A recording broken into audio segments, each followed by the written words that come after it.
Assalamualaikum warahmatullahi wabarakatuh. Jumpa kembali di D&D Workshop. Kali ini kita berada di rumah dinas saya yang baru. Jadi mohon maaf ya kalau temboknya kurang bagus karena ini bangunan lama. Nah, yang penting sekarang kita akan sharing-sharing bagaimana caranya membuat ambalan atau rak melayang. Selanjutnya untuk peletakannya ya bebas. Kalian mau letakkan dimanapun posisinya. Kalau saya sih lebih suka deket sama port atau terminal dari listrik supaya fungsinya bisa buat tempatnya HP ya. Kalau umpamanya kita ngecas, jadi multifungsi gitu. Selanjutnya untuk masalah kekuatan, di sini kan nggak kelihatan penyangganya atau braketnya. Jadi banyak yang meragukan ini kuat atau enggak sih sebenarnya. Nah, ini sangat kuat teman-teman.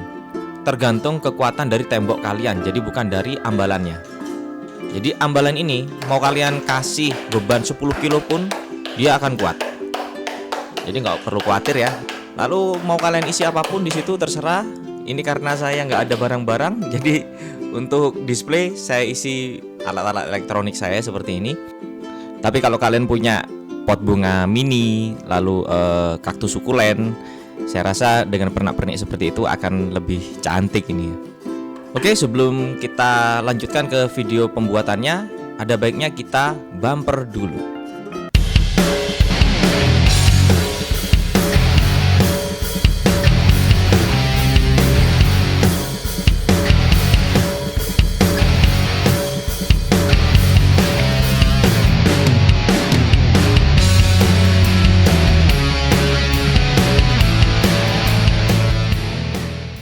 Baik, sebelum lanjut, jangan lupa kalian subscribe dan like video ini ya. Share ke teman-teman kalian supaya video ini banyak manfaatnya. Oke, untuk bahan, kita nggak pakai bahan yang macam-macam dan muluk-muluk. Kita pakai bahan yang seadanya saja yang bisa kalian temukan di sekitar kalian. Nah, kita pakai bahan jati Belanda, begini aja. Nggak usah pakai Duko atau HPL, HMR, nggak perlu. Kita pakai ini aja. Yang penting kalian nanti tahu prinsip kerjanya. Seperti yang kalian lihat di video awal tadi ya, kita akan bagi kayu ini menjadi 3 bagian. Ini ukurannya 110 cm kali 10 cm kali 2 cm. Next, untuk alat dan bahan, ya kita gunakan sander atau amplas. Ini untuk menghaluskan. Lalu kita pakai bor. Kalian bisa pakai bor listrik atau berbaterai seperti ini, bebas. Hammer. Dan selanjutnya kita butuh paku. Nah, ini yang paling penting. Kalian perhatikan benar-benar nanti caranya bikin bracket menggunakan paku ini. Sangat sederhana. Karena nanti di dalam satu ambalan itu berisi 2 paku. Jadi kalau kita bikin 3 ambalan, kita butuh 6 buah paku. Selanjutnya untuk ukuran paku ya. Pakunya pakai ukuran berapa? Nah, kalian sesuaikan dengan lebar bahan kalian. Kalau kalian pakai bahan seperti ini 10 cm ya minimal panjang pakunya itu 10 cm atau lebih. Kita pakai yang 12 cm ini. Selanjutnya untuk memotong paku, kita akan menggunakan mesin gerinda dengan mata gerinda potong seperti ini.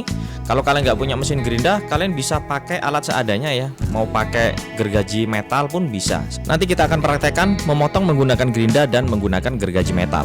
Alat kerja selanjutnya adalah meteran, lalu siku, penggaris siku seperti ini. Kalau nggak punya garisan siku seperti ini, kalian bisa gunakan sudut 90 derajat dari buku.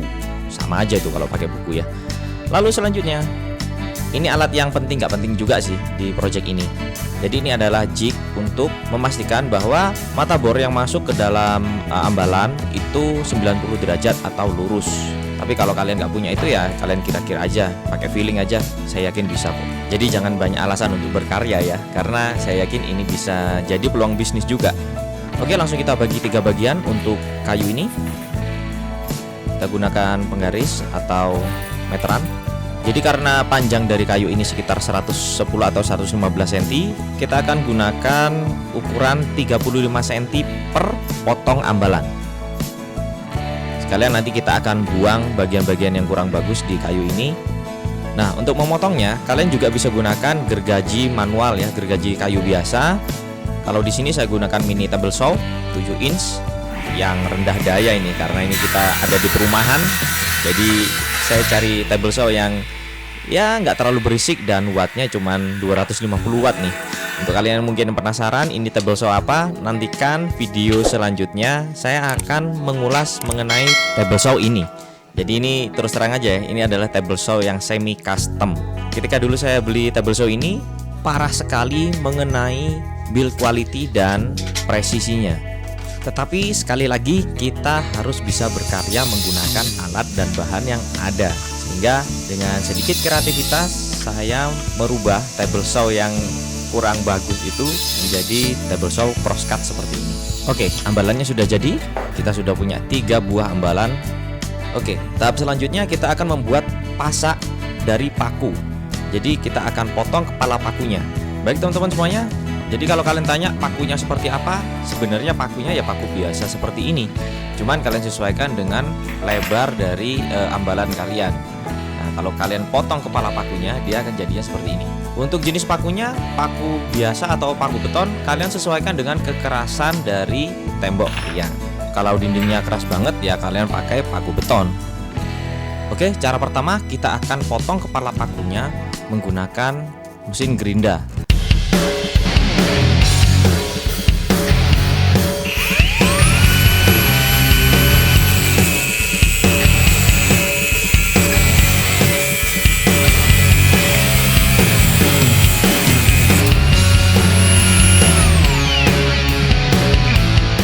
Oke, cukup seperti itu aja ya cara potongnya. Ini sudah selesai dan hasilnya seperti ini.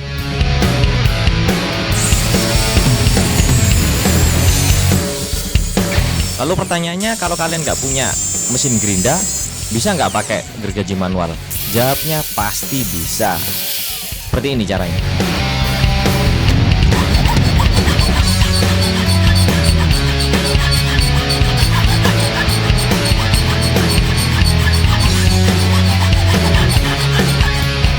Sebenarnya waktunya sih sama aja, nggak perlu waktu lama juga kok.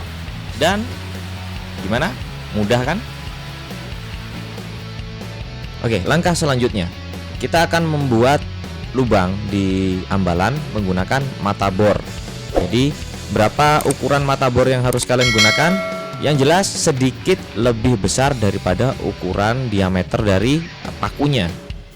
Sebagai contoh, kita gunakan paku yang 12 cm ini. Dia punya diameter sekitar 5,2 mm.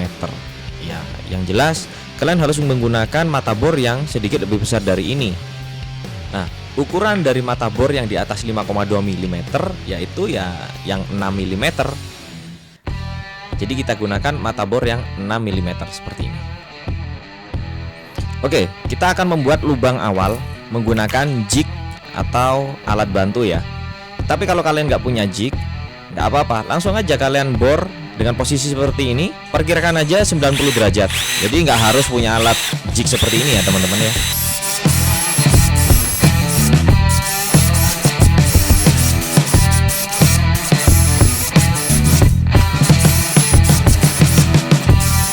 Jadi lubang yang kita buat menggunakan jig ini adalah lubang panduan.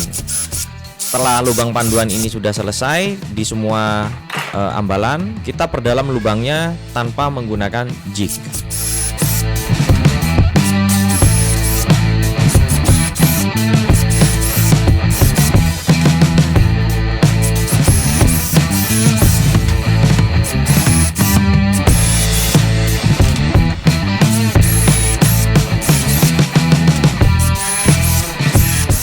Setelah selesai di semua ambalan, kita akan coba ukur menggunakan paku. Jadi minimal paku yang masuk ke dalam ambalan itu setengah dari panjang paku teman-teman ya. Jadi intinya kedalaman lubang itu minimal adalah setengah dari panjang paku. Kalau paku yang kalian pakai 12 cm seperti ini, ya minimal panjang atau kedalaman lubang itu 6 cm. Selanjutnya, supaya paku nanti ketika kalian hammer itu tidak terlalu dalam masuk ke dalam tembok atau kurang dalam masuk ke dalam tembok, ya kita tandain di 6 cm atau di setengah dari panjang paku. Lalu ya kita tandain pakai isolasi ya. Jadi kita tandain pakai isolasi seperti ini. Saya nggak punya isolasi kertas, saya pakai double tip. Ini hanya untuk guide ya, untuk penanda supaya paku yang masuk ke dalam dinding itu pas setengah dari panjang paku.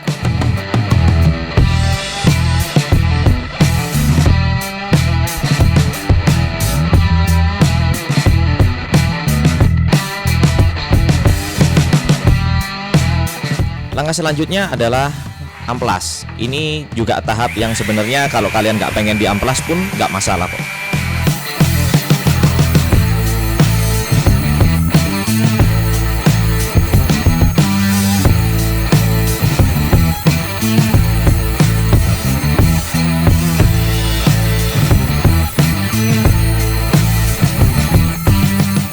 Oke, sudah selesai.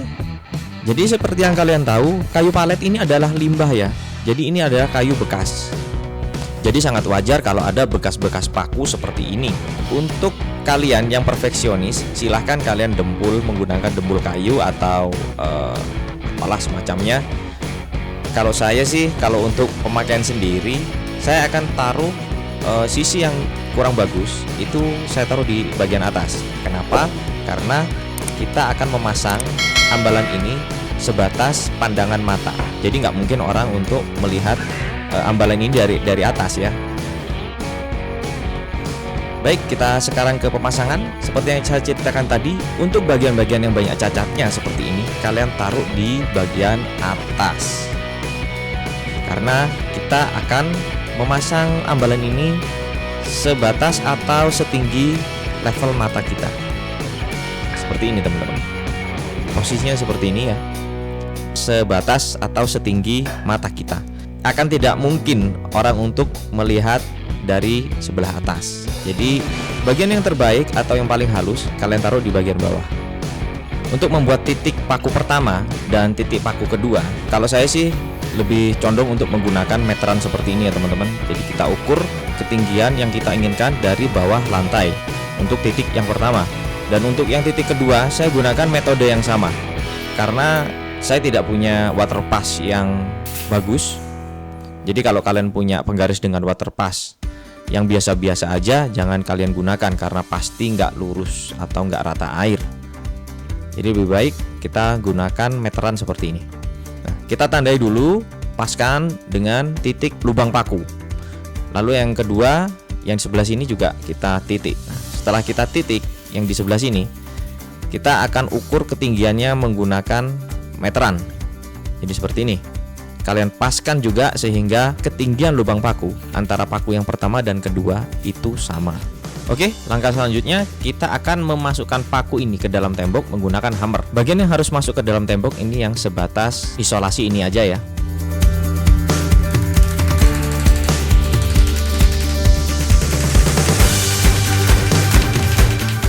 Oke, saya pindah angle kameranya supaya kalian tahu sebatas mana paku harus masuk ke dalam dinding. Ya, hanya segini ya teman-teman. Selanjutnya kita paku di titik paku yang kedua yang sudah kita tandain tadi.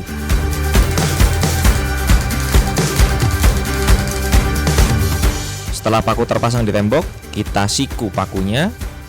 Kita siku dari bawah seperti ini. Kalau kurang siku kita sesuaikan. Ya seperti ini ya. Nah, ini sudah siku. Lalu satu lagi kita siku dari samping seperti ini. Nah, kalau sudah siku, kita bisa beralih ke paku yang selanjutnya. Setelah pas yang dari bawah, kita juga siku yang dari samping. Nah, seperti paku ini kurang siku yang dari samping, sehingga kita harus melakukan penyesuaian.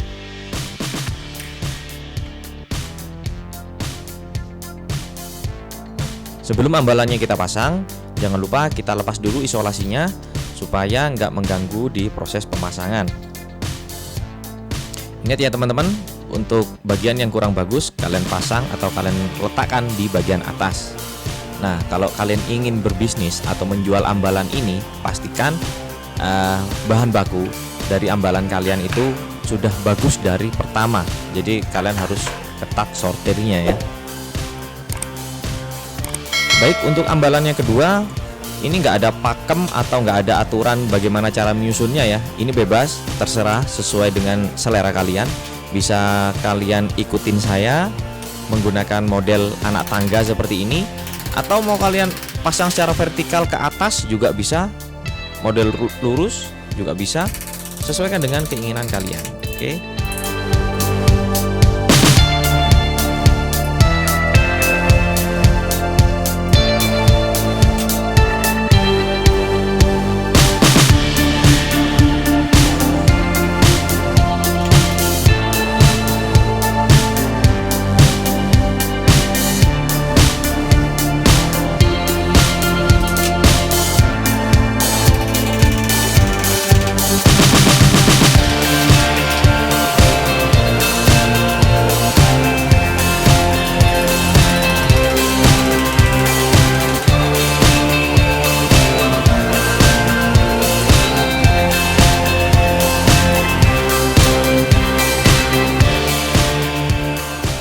sudah selesai ya teman-teman. Jadi prinsipnya simple seperti itu aja. Dan ini sangat kuat teman-teman. Nah, untuk pengecatan pelitur atau kalau mau kalian bakar itu juga tergantung selera ya. Kalau kalian perhatikan warna dari ambalan ini dan warna cat dindingnya itu hampir mirip. Sehingga kalian kalau pengen bikin kontras bisa kalian bakar atau bisa kalian pelitur. Untuk ini coba kita bakar ya.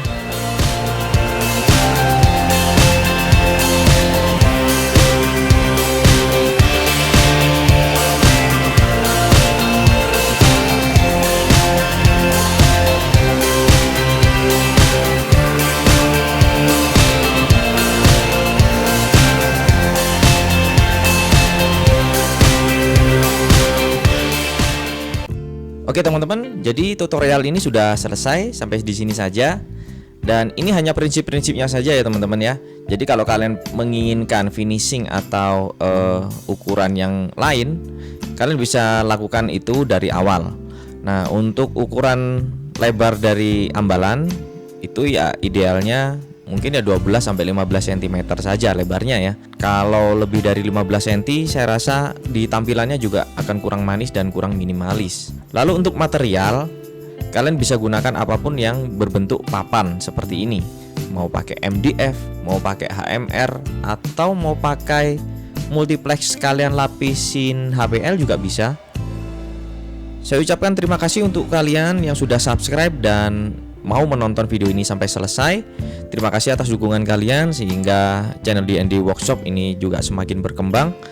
Jangan lupa untuk like dan subscribe. Kalau ada yang mau ditanyakan silahkan ketik di kolom komentar, atau mau tanya-tanya via WA bisa hubungi kami di nomor yang tercantum di bagian atau di kolom deskripsi. Baik, cukup sekian tutorial kali ini. Kalau ada kurangnya saya mohon maaf. Dan tetap semangat, tetap kreatif dan produktif. Assalamualaikum warahmatullahi wabarakatuh.